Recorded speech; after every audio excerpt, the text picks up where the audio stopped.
पूजा पाठ, कर्मकांड, ज्योतिष सीखने एवं सनातन धर्म से संबंधित वास्तु शास्त्र, जंत्र मंत्र, तंत्र, शास्त्रोक्त ज्ञान प्राप्त करने के लिए जुड़े हमारे इस चैनल से। नमस्कार मित्रों, स्वागत है इस ज्योतिष शिक्षा के कार्यक्रम में, जहां पर आप अपने ज्ञानार्जन के लिए संस्कारों का अध्ययन कर रहे हैं। आपको हमने उपनयन संस्कार के विषय में पूरी जानकारी दी, कर्ण वेद संस्कार के विषय में भी आपको बताया। आज चूड़ाकर्म अर्थात मुंडन संस्कार के विषय में जानकारी लेकर के आए हैं।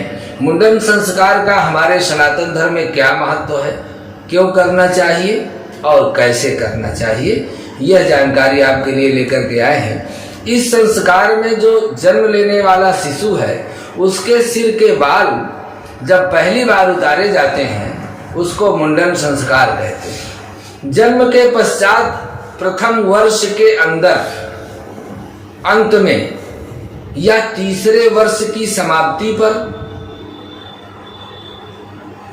मुंडन संस्कार होता है।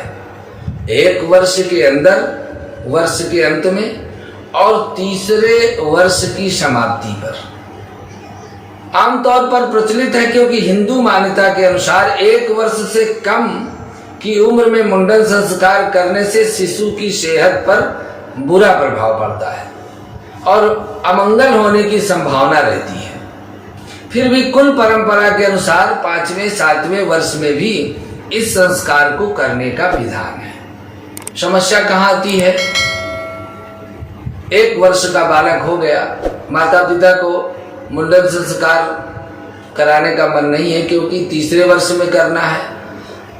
किसी कारणवश माँ को यदि दूसरा गर्भ आ जाता है और उसके मुंडन संस्कार के पहले यदि कोई दूसरा बालक उस माँ से जन्म ले लेता है, तो प्रथम जो बाद में आया उसका मुंडन होगा।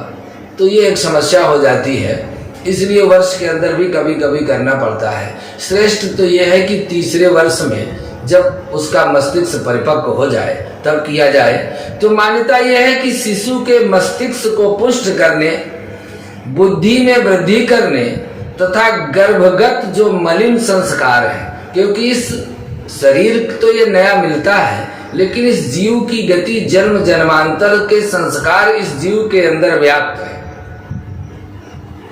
तो उन मलिन संस्कारों की निवृत्ति के लिए बालक जब जन्म लेता है, इसीलिए पहले नांदी मुख श्राद्ध होता है।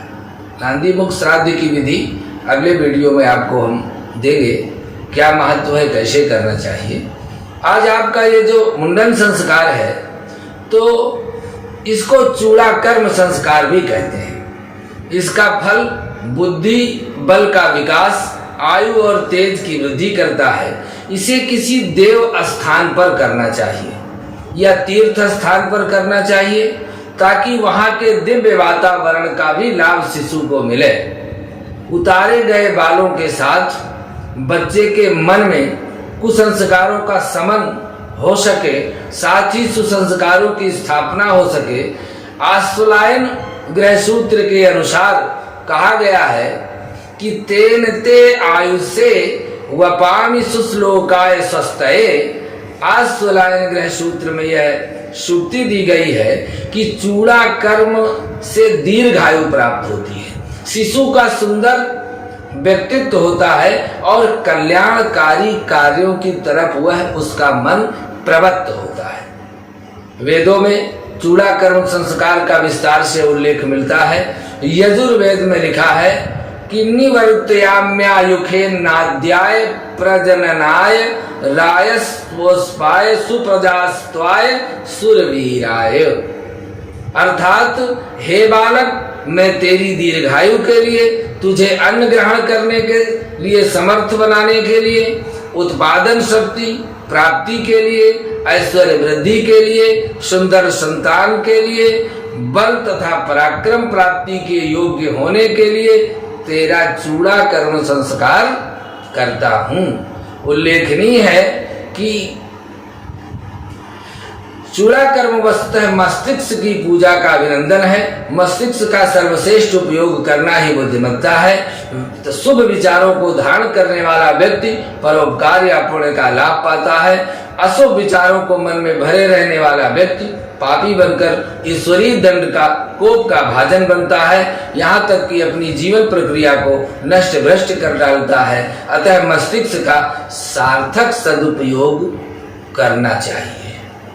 यदि हमने अपने मन और मस्तिष्क का सही प्रयोग नहीं किया तो हम परमात्मा को दोषी ठहराने लगते हैं कि प्रभु हमको परमात्मा ही सारे कष्ट दे रहे हैं, लेकिन उन सब का कारण हम स्वयं हैं।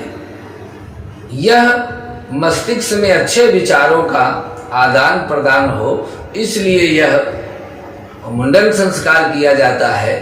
माता और पिता उस बालक को ले जा करके किसी नदी के तट पर, तीर्थ स्थान पर, मंदिर में जा करके और पूजा, पहले सबसे प्रथम उस मंदिर में जो भी पीठ देवता है उनकी पूजा करके उसके कल्याणार्थ कामना करते हैं, और फिर मंदिर के नीचे बाहर बैठ करके उसके बालों को, तो जो गर्भ से बालक के बाल आए हुए हैं उन बालों को क्षौर कर्म के पश्चात एक पिंड के रूप में वहीं जल में, नदी में प्रवाहित किया जाता है, जिससे कि वह बाल कहीं इधर उधर न जा सके और उनका सदुपयोग भी हो सके और बालक में आयुष्य और तेज की वृद्धि हो और वह अपने बुद्धि और विचारों को अच्छी जगह लगावे। भगवान ने मनुष्य को बुद्धि तो बराबर सबको दी है, लेकिन उसका प्रयोग करने के लिए मनुष्य को छोड़ दिया है। पशुओं में वह गति नहीं है। पशुओं को तो जो अखाद्य वस्तु है खाने को देंगे वो नहीं खाएंगे, लेकिन मनुष्यों को अगर वह मनुष्य को ज्ञान के रूप में स्वतंत्र छोड़ दिया कि निर्णय तुमको लेना है, तुम स्वयं करो कि इसका दंड किसको दिया जाए, कहाँ से इसमें पाप का दोष आ गया, तो उन दोषों को आज पढ़े लिखे बालकों को समझाना इतना कठिन क्यों हो गया? इसी कारण से हो गया क्योंकि वह ज्ञानी होते हुए अपने आप में स्वयं निर्णय नहीं ले पा रहे हैं कि आखिर अपराध या दोष किसका है। इसलिए ज्ञान और बुद्धि सही ढंग से काम करें तो मनुष्य का जीवन होना सार्थक है।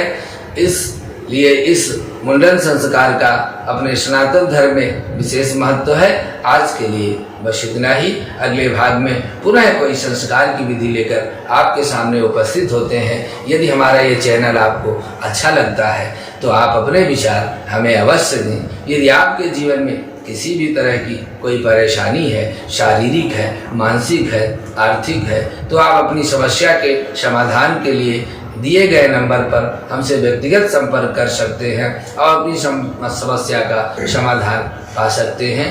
नमस्कार।